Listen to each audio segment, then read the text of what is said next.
You can copy any rules from one clock to any other clock. To do this, you open the clock that has the rules that you want to copy, open the Rules menu, and select Copy to Other Clocks.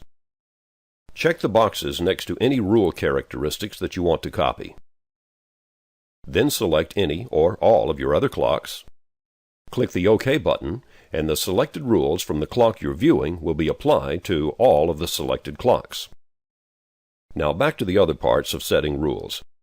The default setting for partially scheduled hours is 65 minutes. If you create a new clock, it'll automatically be entered here as 65 minutes. This is because most commercial radio stations overschedule their hours with an extra song, so they'll have one there in case the final commercial load for the hour comes out to be less than planned for, and they need an extra song to fill it out.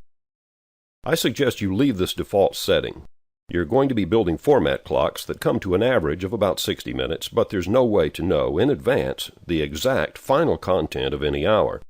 Sometimes an hour may happen to get a run of shorter than average songs and might end up with a total of 58 or 59 minutes, and another hour may happen to get a run of longer than average songs and end up with 62, 3, or 4 minutes of content. You can then make any adjustments as needed. If you have this set to 65 minutes, and 1 hour happens to come up with scheduled content that totals more than 65 minutes, Music One will display the titles on that clock in red font to call your attention to it. You can leave the hour overscheduled, or you can make some adjustments as you choose. An overscheduled playlist will still play properly on the air or on your stream. Music One allows you to actually schedule up to 80 minutes of content in the clock, so you could set this box higher than the default 65 minutes if you wanted. Now, the fully scheduled hour box is probably something you don't want to fool around with just yet. If you click this restrict box and you then enter a minimum and a maximum length, then if any hour where the clock is used happens to end up with scheduled content that is less than or more than the lengths that you have set, Music One will not let you complete the log and make a playlist file until you've resolved the issue. The partially scheduled hour setting isn't like that. If anything more than 65 minutes is scheduled, you'll get a visual alert when the units in the hour switch to red font, but you can still save the log and make the playlist.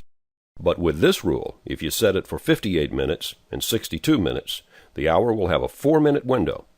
During scheduling, if the clock happens to come up with content outside the window, even a second less than 58 minutes or a second more than 62 minutes, Music One will require that you go to that hour and make adjustments before you can save the playlist. You can save the log file and come back and finish the schedule later if need be, but it won't make a playlist file for your automation or playout system. Now, maybe that's the way you want it in the end, but at least in your initial setup and as you're learning to schedule with Music One, don't check this box.